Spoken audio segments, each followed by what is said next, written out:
Morning my dear students. दोस्तों आज हम लोग आइडियल गैस के बारे में समझने वाले हैं। ऐसा टॉपिक के जिसके अंदर बॉयल, चार्ल्स, गैल्यूशेक इन सब का डिस्कशन होगा। मेरे प्यारे दोस्तों, आज हम लोग ऐसे बेहतरीन कंसेप्ट वाले एमसीक्यू के जिसके अंदर 1 मोल उसकी काइनेटिक एनर्जी क्या होगी, है ना, उसका एवरेज टाइम पीरियड क्या होगा, उसने कितना डिस्टेंस कवर किया, pressure, force and linear momentum की भी बात हम करने वाले। दोस्तों रेडी हो जाओ नोट पेन लेके। बहुत ही बेहतरीन आज का सेशन जिसमें बहुत ही अच्छे अच्छे एमसीक्यूज आने वाले हैं। स्टार्ट करते हैं आज का lecture. Start. First MCQ, find the average kinetic energy. बच्चों average kinetic energy of 1 gram hydrogen. बच्चों टेम्परेचर भी आपको दे दिया है, टेम्परेचर मतलब T 327 plus 273 my dear students, यानी 600 केल्विन। आपको याद होगा बच्चों कि सेल्सियस में नहीं रखते, कंपलसरी केल्विन में जाना ही होता है। तो उसके साथ आगे बढ़ते तो काइनेटिक एनर्जी बोला है, तो मैं एक काम करता हूं। काइनेटिक एनर्जी का फॉर्मूला हाफ mv²। अब मैंने आपको सिखाया था कि ये जो आपकी काइनेटिक एनर्जी है, जब टेम्परेचर दे दिया तो वो थर्मल एनर्जी बन जाएगी, यानी 3/2 kBT। यस सर, मजा आ गया। अब आपको काइनेटिक एनर्जी चाहिए तो 3/2 kBT, पर उसके साथ मेरे प्यारे बच्चों कितने मोल है वो ढूंढना पड़ेगा। अब आपको यहाँ पे बोला क्या, 1 ग्राम हाइड्रोजन।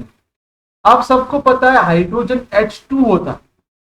1 ग्राम बोला, इसका मतलब इसका मोल हाफ है। बस हो गया काम। टोटल एनर्जी मतलब मोल से मल्टीप्लाई किया तो ये 3/2 वैसा का वैसा, केवी को जानते हो 1.38 इंटू 10⁻⁻23। Yes sir. टेम्परेचर आपने बोल दिया 100 केल्विन, बात खत्म। अब अब मोल की बात होगी मेरे प्यारे बच्चों। तो एक मोल के अंदर कितने मोलेक्यूल्स होंगे? तो सर ये 1/2 हुआ, तो आपने मेरे को 1/2 लिखवा दिया। अब हर एक मोल के अंदर फिक्स होता है 6.02 इंटू 10⁻23। बोलो मजा आ गया बच्चों के? यस सर, ये आपने सीखा है। इसका मतलब ये पक्का है कि ये -23 प्लस 23 कट हो गए। अब कुछ मजेदार बात, अब देखो मैं क्या बोल रहा हूं बेटा। ये 3, ये 1.4 समझ लो क्योंकि मेरे पास अभी कैल्सी नहीं है। तो यस सर, ये आपका 600। यस सर, तो आप अप्रोक्सीमेटली 6.02 है तो वही रखो। अब मेरे प्यारे बच्चों ये 2 और ये 2, एक काम करता हूं मैं नीचे लिख देता हूं 4। अब ये हो गया 14, यानी आ गया नीचे 10। सर ये 0 0 यहाँ कट, यहाँ 14 से 2 कट करेंगे तो 7। यस सर, 2 यहां से कट करेंगे तो 3.01। Yes sir. अब बच्चों देखना है 3 3 9। सर 9 हो गया ये वाला, इसको अप्रोक्सीमेटली 9 लिख देते हैं। 9 इंटू 7 बोलो 63 होगा कि नहीं? यस सर, इंटू 60, यानी बच्चों अब मैं 0 वैसा का वैसा रख रहा हूँ। 6 × 18 1 + 1, यानी इसके आसपास आंसर आना चाहिए। यानी मेरा आंसर हो गया 3.8 के आसपास। अब बच्चों आपको 10⁻+3 लाना है, तो 3.7 इंटू 10⁻+3 ऐसा आंसर अवेलेबल है। यस सर, मजा आ गया। ये -3 वाला कट हो गया और हमारा आंसर डन डना डन डन। देखा, कोई भी कैलकुलेटर नहीं, हमने सिर्फ अप्रोक्सीमेट वैल्यू रखी और हमारा आंसर आ गया। ठीक, ये 3.7 है बच्चों, ध्यान रखना। नेक्स्ट, अब आपको ये बोला है कि P अपोजिट V का ग्राफ ड्रॉ करना है for ideal gas at constant temperature. याद करो, कांस्टेंट टेम्परेचर यानी बॉयल्स लॉ आया। इनवर्सली प्रोपोर्शनल तो स्ट्रेट लाइन नहीं आती सर, कर्व बनता है पैराबोलिक। याद आया? यस सर, यानी please repeat my dear students. Constant temperature बोला यानी आइसोथर्मल प्रोसेस का भी बॉयल्स लॉ ही इक्वेशन आएगा और उसका भी ग्राफ यही आएगा। Next, a system gas contain 2 mole oxygen, यानी μ1 इक्वल टू 2, और उसका मॉलिक्यूलर ऑक्सीजन की बात हो रही है 32। नाउ 4 मोल हाइड्रोजन, तो my dear students μ2 is equal to 4, तो ये आर्गन है, यानी मास ऑफ आर्गन। आपको देखना है what is the total internal energy of gas. Boss boss boss my dear, इतना बढ़िया एमसीक्यू आ गया कि यहाँ पे आपको टोटल इंटरनल एनर्जी ढूंढनी है। तो इंटरनल एनर्जी का फॉर्मूला याद है किसी को? यस और नो? तो याद करो, टोटल एनर्जी का फॉर्मूला F/2, याद करो, मोल आता है F/2 RT। Yes sir, F/2 RT। अभी प्लीज माय डियर स्टूडेंट्स, जो मैं बोल रहा हूं वो समझना। मोल दिया है तो मोल से मल्टीप्लाई करना पड़ेगा, यानी μ1 लिख दो। अब F माने क्या? Freedom factors. अब मैं टोटल इंटरनल एनर्जी को E लिखूं, या कई जगह पे U लिखा होता है, तो U oxygen plus U argon. Oxygen की बात करते हैं, चलो कितने मोल है? 2। अब बच्चों मजा आएगा, R वैसा का वैसा, T वैसा का वैसा। देखो आर टी, ओके, बाय 2 है तो ये 2 कट हो गया। अब एफ क्या होगा? ऑक्सीजन के लिए एफ की वैल्यू याद होगा बच्चों 5। तो ये बात खत्म।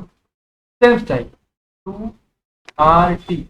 आर्गन का मोल कितना है बच्चों? 4, और ये आर्गन 1 डायमेंशनल फॉर्मूला है, यानी 1 हुआ। ये कट हो गया, 2 बचा। इसका मतलब यहाँ पे आया 5 आर टी, यहाँ पे आया 6 आर टी। मेरे प्यारे बच्चों टोटल मिला के 11 आरटी आना चाहिए। यस माय डियर स्टूडेंट्स, तो C is my right answer. तो मजा आ गया दोस्तों, बढ़ते आगे। यस सर, बहुत अच्छे अच्छे कंसेप्ट हैं, ध्यान से देखना तो ही आपके एमसीक्यू अच्छे से कवर हो गए। नेक्स्ट, मीन पाथ, उसका रेडियस के साथ क्या रिलेशन? सब लोग बोलते हैं सर इसका थोड़ा कंफ्यूजन वाला रहता है। मैं सबको बोलूं ऐसा नहीं है बेटा, आप उसका फॉर्मूला याद करो। क्या था? एल बोलते हैं या एल बार बोलते हैं, 1/√2 n पाई डी स्क्वायर। डी मतलब डायमीटर। Yes sir. अब मैं यहां से डायमीटर को याद करूं तो 2r, अगर मैं इसका स्क्वायर करूंगा तो 4r स्क्वायर। मेरे प्यारे बच्चों L bar is equal to 1/√2 n pi 4r square. पर मेरे को ये सारी चीज देखनी ही नहीं है, क्योंकि ये सारी चीज अभी कांस्टेंट है। मेरे को रिलेशन बिटवीन क्या चाहिए? क्या चाहिए? Path and radius. तो बोलो ये इनवर्सली प्रोपोर्शनल आया। Yes sir. तो अब देखो इनवर्सली प्रोपोर्शनल लिखा है। Yes sir. आर का स्क्वायर आ रहा है। यस सर, आ गया मेरा बी बेहतरीन ऑप्शन। ओके, आगे बढ़ते हैं बच्चों। बोलो मजा आ रहा है कि नहीं? मस्त मस्त एमसीक्यू है, परफेक्शन वाला एमसीक्यू है, आपका काम और अच्छा हो जाएगा। ओके, तो आगे बढ़ते हैं और अच्छे से एमसीक्यू के साथ। बच्चों next, what is the temperature VRMS of oxygen equal to the escape speed? दोस्तों VRMS का फॉर्मूला याद करो। अब आपको कौन सा चाहिए? टेम्परेचर और मास वाला।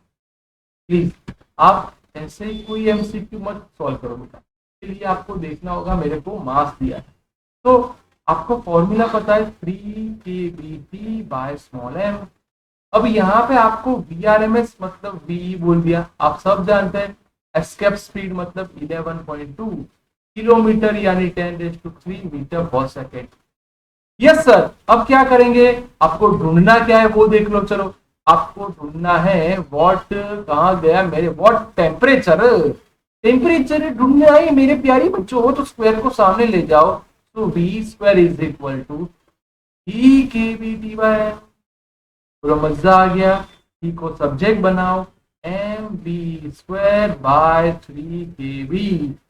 चलो डन डन डन डन, सारे वैल्यू पुट कर दो। 2.76 to 10⁻⁻26, ये 11.2 दो बार लिख दो, 10⁻6 कर दो यहाँ पे। टी वैसा का वैसा, केबी की वैल्यू आप सब जानते हो, और ये आ गया -23। अब देखना मैं क्या सोच रहा हूँ बेटा, ये -23 हो जाएगा तो -3 बचेगा, और इसको कट करेंगे तो +3। यानी 10⁻³ तो पक्का ही है। अब जो खेल खेलना है आप खेल सकते हो। तो मैंने क्या किया बेटा कि इसको मैं रैंडमली कट करूँ। देखो मैं इसको 2.8 समझ लूँ, ये मेरा 3, ये मेरा 1.4 समझ लिया, और इसको मैं अप्रोक्सीमेटली, आप सब जानते हो 11 का स्क्वायर होता है 121, 0.2 पीछे है तो अप्रोक्सीमेटली 130 लिख लो, अप्रोक्सीमेटली। अप्रोक्सीमेटली ऐसा क्यों किया आप धीरे धीरे समझ जाओगे। देखो ये कट करेंगे तो 14 टू सा, ये 2 आ गया ऊपर। Yes sir.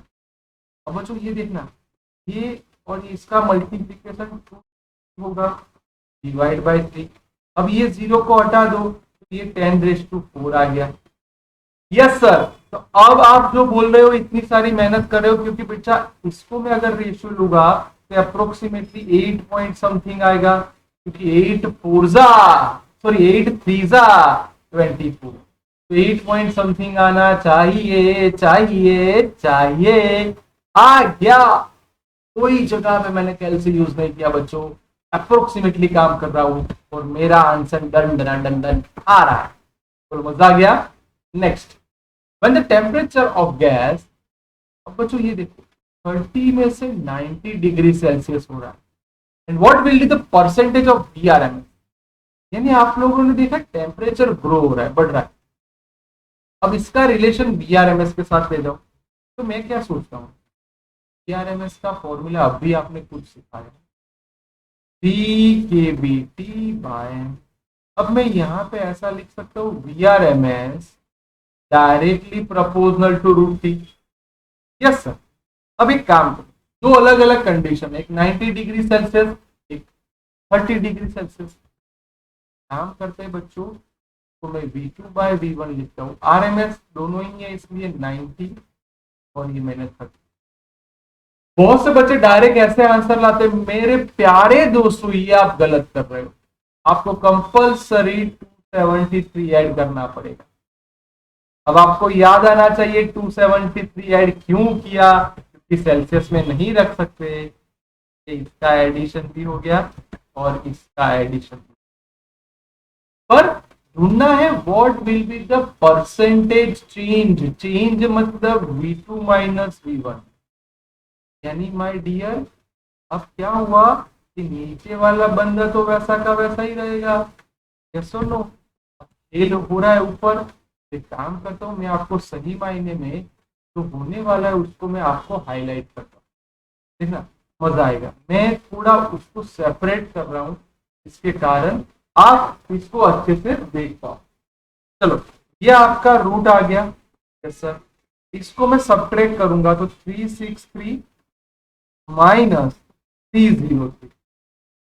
अब क्या करेंगे, मैं बोलता हूँ कुछ नहीं बेटा, इसको रफली करो, रफली अप्रोक्सीमेट, कोई टेंशन बिना रफली आंसर लाओ। सर ये 7 पॉइंट समथिंग होगा, 17 पॉइंट, हाँ 17.4 लिख दो चलेगा, कोई बात नहीं। क्यों, आपको पता है 17 का स्क्वायर क्या होता है और 18 का स्क्वायर क्या होता है, और ये 263 है, सॉरी 363 है, ये 19 के आसपास हुआ। 19 - 17.4, ये 17.4 वैसा का वैसा, इसको मैं अप्रोक्सीमेटली सब्ट्रैक्ट कर दूंगा तो मेरा 1.6 जैसा आया। Yes sir. अब परसेंटेज में जाना है तो ऊपर ले जाऊं तो ये 16, नीचे आया 174 और मेरे 2 0। बच्चों इसका डिवीजन आप करोगे तो आप समझ सकते हो कि 9 या 10 के नजदीक आएगा, यानी 9 पॉइंट समथिंग आएगा। 9 पॉइंट समथिंग, यस आ गया मेरा अप्रोक्सी आंसर 10। क्यों, क्योंकि इसका रेशियो 1 पॉइंट समथिंग, आपको पता है 0.9 जैसा आएगा, और इसको 10 से यानी 9 पॉइंट समथिंग हो गया, इसको अप्रोक्सीमेटली 10% लिख सकते हैं। बोलो डन डना डन डन, मस्त MCQ आपका हो गया बेहतरीन, ready. Next, is the degree of freedom. बच्चों आपको CP और CV का रिलेशन चाहिए। आप क्या जानते हो CP CV के बारे में, तो मैं बोलता हूँ कि आप बहुत कुछ जानते हो बेटा। आपको पता है कि पहली बात CP - CV = R। देखो ये अभी ये पीछे आने वाला है, तो इसको अभी हम लोग नोट डाउन करते नहीं, अभी ध्यान में नहीं लेते। दूसरा, सीवी का फॉर्मूला पता है, अभी इन्होंने सिंबल एन दिया है, एफ देते हैं, एन दिया तो अभी एन दिया तो एन लिख रहे हैं, N R by two. Yes sir. अब मैं क्या करूंगा, सीपी को सब्जेक्ट बनाऊं तो आर प्लस सीवी, आर वैसा का वैसा माय डियर, और सीवी को मैं कंसिडर करता हूं N R by two. R common निकल जाएगा, one plus N by two. Yes sir. अब मैं क्या करूंगा, बहुत शांति से देखना, मैं इजी वे में जा रहा हूं जिससे आपका काम बहुत आसान हो जाए। तो ये मेरा सीपी है, उसमें क्या है पता है, R two plus N, LCM ले लिया बाय टू। ये मेरा फर्स्ट इक्वेशन। मैं करने वाला हूं CP by CD, R by two, two plus N, नीचे again N R by two. बोलो आर बाई टू कट हो गया कि नहीं? Yes sir. और इसको जानते हो वो होगा हमारा गेमा, क्योंकि आपको गेमा ही चाहिए। तो क्या आया, two plus N divide by N. हमारा आंसर आ गया, एन से मल्टीप्लाई डिवाइड कर दो, ये मेरा डन डना डन डन आंसर। इसको मैं थोड़ा सा ही लिखूं तो आप इसको अच्छे से देख पाओगे। और ये रहा दोनों का रेशियो के साथ। बोलो गामा मिल गया, गामा का मतलब CP by CD. My dear students, ये एमसीक्यू एक ही बार करने का, फिर ये फॉर्मूला ही याद रखना। Please remember this formula my dear. Done. Next, ये ग्राफ वाला एमसीक्यू। बहुत से बच्चे ये ग्राफ को देख के बोलते हैं सर हमें ग्राफ के एमसीक्यू बहुत टफ लगते हैं, हमें नहीं आते। तो मैं बोलता हूँ बेटा आप लोग इसको टफ मानने लगे हो, सही मायने में इतना टफ नहीं है। आपको क्या सोचना है, देख ये ग्राफ किसका है, क्योंकि v अपोजिट t का। अब ये स्ट्रेट लाइन, इसका मतलब क्या, yz प्रोसेस में v कांस्टेंट होना चाहिए और y से z, रिपीट, y से z में कंपल्सरी डिक्रीज होना चाहिए। पहली बात, यहां पे वॉल्यूम कैसा है, फिक्स है। तो अब p अपोजिट v का ग्राफ, yz में वॉल्यूम फिक्स।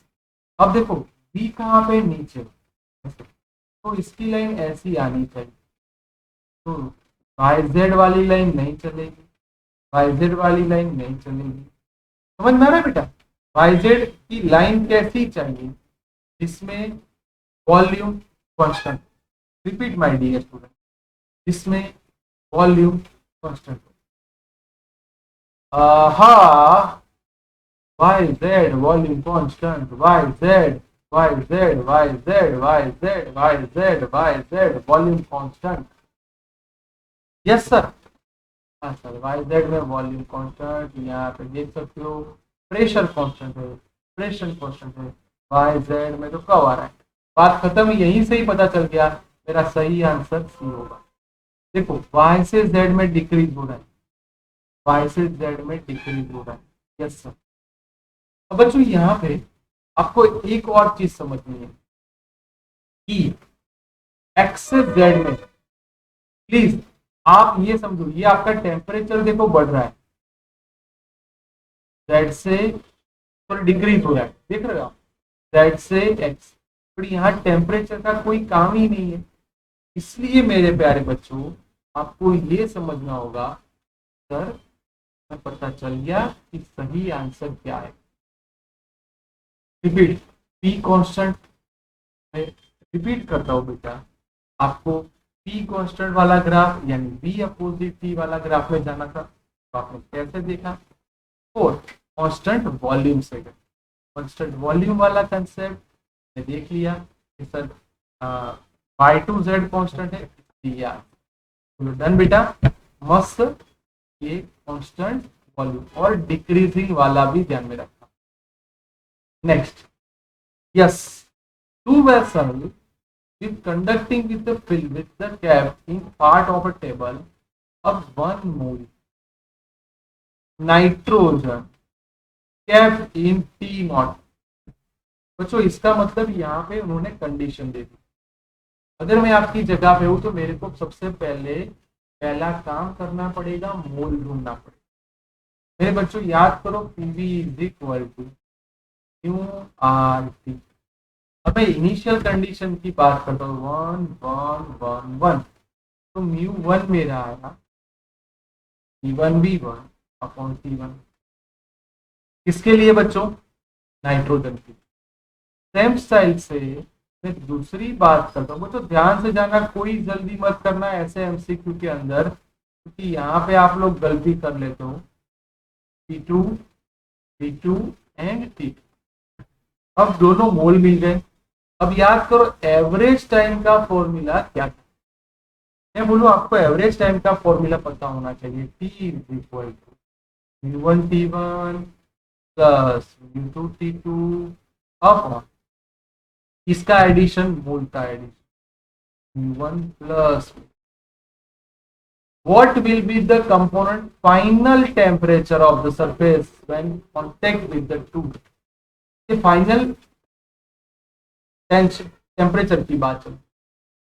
अब यहाँ पे क्या कर सकते हो, आपको ये रिपीट करता हूँ बेटा, आप लोग ने जो एमसीक्यू देखा, सॉरी, हाँ सॉरी सॉरी सॉरी, मैं अभी इसके नेक्स्ट वाले एमसीक्यू में पहुंच गया हूँ। देख लेते हैं हम ये वाला, इसके अंदर टेम्परेचर की बात चल रही। देखो सॉरी मेरी मिस्टेक हो गई, आपको यहाँ पे इंटरनल एनर्जी की मिनट में ये पूरा का पूरा आपके सामने से रब कर लेता हूँ। ये मैंने डायरेक्ट लिखा, मैं आपको एक स्टेप सिखाता हूँ। आपको इंटरनल एनर्जी ढूंढनी है। क्यों आपको लगे सर इसमें इंटरनल एनर्जी क्यों? देखो अभी आपको दो कंडीशन बोली है, N2 के लिए कंडीशन, He के लिए कंडीशन। ये इसलिए बेहतरीन एमसीक्यू हुआ। चेंज इन इंटरनल एनर्जी आप सब जानते हो, F/2 R. Change in temperature यानी डेल्टा टी। चलो फर्स्ट केस किसका है? नाइट्रोजन। नाइट्रोजन यानी 2 डायमेंशनल फॉर्मूला, इसलिए 5 लिखूंगा, ये मेरा 5/2। बच्चों ये 1 मोल है, यानी अगर मैं म्यू लिखूंगा तो 1 ही होगा तो चलेगा। R last minus first. अब फाइनल टेम्परेचर मेरा टी है, इनिशियल टेम्परेचर T0। यही चीज आप हीलियम के लिए करो। चलो अब इसका टेम्परेचर देखो, हीलियम देखो। चलो 1 मोल बोला है, अच्छी बात है, तो हमारा काम इसमें अच्छा होगा। इसको मैं इंटरनल फर्स्ट, ये मेरी सेकेंड। अब मैं बोलूं डायरेक्ट 3/2। क्यों? कौन सा गैस है? हीलियम, तो 3/2 आर। अब इसका भी फाइनल माइनस करोगे, फाइनल माइनस 7/3 T0। अब ये एमसीक्यू इतना मस्त क्यों हुआ? Now the two vessel kept in constant pressure in contact. जब आप इसको कांटेक्ट में रखते हो तो टोटल इंटरनल एनर्जी मतलब दोनों इंटरनल एनर्जी का एडिशन।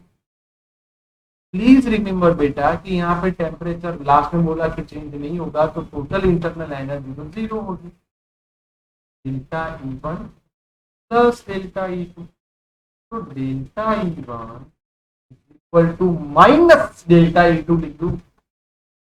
यस सर, क्लियर हो रहा है। अब इसकी वैल्यू पुट करो तो हमारा एमसीक्यू और भी बढ़िया हो जाएगा। यस माय डियर, कुछ नहीं करते, चलो शांति से वैल्यू पुट करते। ये रहा पहला, यानी 5/2 R T final minus T0। ये मेरा क्या आया? 3/2 R T final minus 7/3 T0। देखो बाय 2 कट, आर कट। सब लोग यहाँ से अलग अलग स्टाइल से बोलेंगे, मैं बोलता हूँ कोई बात नहीं बेटा, इसको अभी ऐसा ही रखो, इसको सिर्फ 5 को मल्टीप्लाई कर, तो कर दिया। यहाँ पे 3 को मल्टीप्लाई, तो हो गया। 3 से मल्टीप्लाई करोगे तो ये आपका आया। अब T0 को इधर ले जाओ तो 7-5 यानी T0 को इधर ले जाओ, इसको। अब आप इसको इधर ले जाओगे तो एक चीज पे फोकस करना। कौन सी चीज? आपका टी फाइनल ढूंढना है। आप T0 को इधर ले गए, टी फाइनल यहाँ पे लाओगे। थोड़ा सा आपको समझना पड़ेगा कि सर इसको आप जैसे ही मल्टीप्लाई करोगे 7/3 है, 3 यहाँ तो कट हो गया, बाई 2 वहां पे चला गया। ये सुनो बेटा, आर को हमने पहले ही हटा दिया, आर हमें चाहिए ही नहीं। ये सुनो, हाँ प्लीज प्लीज प्लीज यहां से आपको कैलकुलेशन देखनी है कि सर यहाँ पे 5 था, है ना, ये आपका 5 था, आपको दिखाई दे रहा है, यस सर 5 है, 5TF minus 5T0, 3TF minus 7T0। अब आपको लगेगा कि सर ये फाइनल, जैसे इसको मैं सब्ट्रैक्ट करूंगा तो मेरा फाइनल वाला आंसर क्या आएगा। अब 3 से मल्टीप्लाई किया तो इसकी बात चली गई, समझ में ना बेटा। आप इसको लेके आए, 3 कट हो गया, माइनस आया, माइनस इधर आया तो प्लस हो गया। अब यहां से थोड़ा खेल खेलना, जैसे कि मैं आपको बोलूं कि यहां से थोड़ा आप सोचो, देखा बच्चों यहाँ पे ऐसा क्यों हो रहा का रीजन आपको देखना है कि ये माइनस वाला खेल, ये माइनस देखो, अब रेड मार्कर कर रहा हूं तो आपको समझ में आएगा कि सर ये माइनस आया, ये माइनस आया तो जो प्लस होगा उसको माइनस कर देगा, तो माइनस को प्लस करेगा कि नहीं। यस सर, यही छोटी गलती करते तो समझे बेटा, ये माइनस अंदर आएगा, ये माइनस माइनस प्लस हो जाएगा। अब आप लोग अपने हिसाब से कैलकुलेशन चालू करो। चलो ये इधर लेके आए तो ये आपका 12T0 हो गया, ये आपका इधर आएगा TF, ये माइनस साइन डिक्रीज वाला कॉन्सेप्ट है, इसलिए मैं 4 को कट करता हूं तो 2 3, तो TF is equal to 3/2 T0। बोलो आगे आंसर मेरा 3/2 T0, यस और नो बेटा, देख लो फटाफट, 3/2 T0, yes sir, yes sir, yes sir, yes sir, यानी डी इज माय राइट। आपको लगे सर इतना ये रेड मार्कर से, इसलिए बच्चों यही छोटी छोटी चीजें आपको एग्जाम में परेशान करती है ना, तो अब ध्यान रखना। Next, mass of hydrogen molecule, mass दे दिया, नंबर दे दिए, एरिया दे दिया, स्पीड दे दी, एंगल दे दिया। अब ये देखो, ये आपकी सरफेस, ये यहां से टकरा रहा है और यहां से वापस जा रहा है, 45 एंगल। मैं ऐसा बोलूं, इसको देखने के बाद आप अपने हिसाब से ये सोचो, ये इसका इनिशियल लीनियर मोमेंटम होगा, तो ये मेरा सपोज पी कॉस थीटा आया, ये मेरा पी साइन थीटा है। यस सर, अगर ये टकराने के बाद की मैं बात करता हूं तो टकराने के बाद ये वापस इस तरफ जाएगा। यस सर, यानी ये मेरा इस तरफ होगा, यानी पी कॉस थीटा, ये मेरा पी साइन। तो कॉस वाले कंपोनेंट एक दूसरे की इफेक्ट को कट कर देंगे, तो टोटल में देखूंगा तो 2p cos थीटा। ये सुनो बेटा, ऐसे आपने बहुत अच्छे अच्छे न्यूमेरिकल्स एग्जाम में किए हैं, आपको पता है कि ऐसे एमसीक्यू में क्या करना चाहिए। हाँ सर, ये हमें पता है, एग्जैक्टली पता है हमें, ये भी पता है कि ऐसा हो गया। अब मैं ऐसा बोलूं 2p cos 45, ds plus cos 45 का मतलब 1/√2, यानी √2p आएगा। देखो मैं विदाउट कैलसी कर रहा हूं, इसलिए मैं पहले हो सके इतना उसको सिंप्लीफाई बना रहा हूं, फिर मैं जा रहा हूं प्रेशर के अंदर, पर पहले पता है force is equal to delta P by delta T. यही ऐसा बोला है एवरी सेकेंड। बच्चों यही छोटी छोटी चीज ध्यान रखो, का मतलब F is equal to delta P. Yes sir, now pressure is equal to force by area, area इसकी जगह डेल्टा पी लिखो, यानी √2, बोलो पी की जगह में एम वी लिख दू बाय, सारी वैल्यू बस अब पुट करनी है और आपको आंसर लाना है। अब यहाँ पे देखो बेटा, मोल बोला है, कुछ मोल, क्योंकि जो मोल होगा उससे मल्टीप्लाई करना पड़ेगा, कि का फॉर्मूला पता है मम्मू, यानी एम इज इक्वल टू सामने ले जाओगे, नन्ना भी यूज करना पड़ेगा। तो कितने मोल है, कितने मोल है, कितने मोल है, मोलेक्युलर, यस, ये आपका मास दे दिया, ये उसकी वैल्यू दे दी, एक का इतना तो इतने का कितना। चलो स्टार्ट करते हैं बेटा। यस सर, चलो मास न्यू एम वी है, होल 10⁻23 एटम्स के लिए है, यानी इससे मल्टीप्लाई कर दिया। तो 2 का मतलब 1.41 लिख दो। क्या आ गया एम, एम कितना था 3.32 into 10⁻27। Velocity velocity velocity velocity yes 10⁻+3। Area 2 centimetre square, my dear 2 centimetre square, यानी 10⁻⁻4। अब मैं क्या करूंगा, इसको कट किया, इसको कट किया, इसको -1 फिर भी बचा, -1 बचा, ये +4 ऊपर है, यानी 3 बचेगा। 1.41 3.32 divide by 2 into 10⁻+3। Yes sir, इतना काम हो गया। अब मैं क्या कर रहा हूँ बेटा, देखना, अगर मैं इसको 2 से डिवाइड करूंगा तो 0.7 आएगा। यस सर, आपको 10⁻³ रखना है कि नहीं रखना है वो पहले सोच, रखना है सर। इसका मल्टीप्लाई करोगे तो 2 पॉइंट समथिंग इंटू 10⁻3, तो 10⁻2 वाले ऑप्शन कट हो गए। यस सर, आ गया मेरा right answer 2 point something into 10⁻3। बोलो डन डन डन डन, मस्त हो गया आपका काम, आपको परफेक्टली आंसर मिल गया।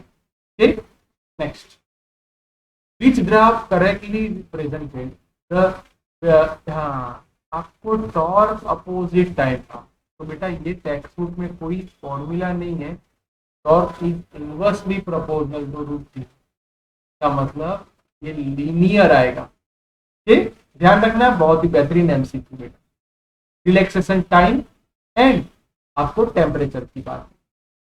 नाउ टीएस एंड सीआरएमएस दोनों का रिलेशन क्या होगा, ये भी एग्जाम में बहुत बार आता है और बच्चे यहाँ भी गलतियां करते हैं कि सर इसके अंदर हमें थोड़ा बहुत अपने हिसाब से कैलकुलेट करके आंसर लाना।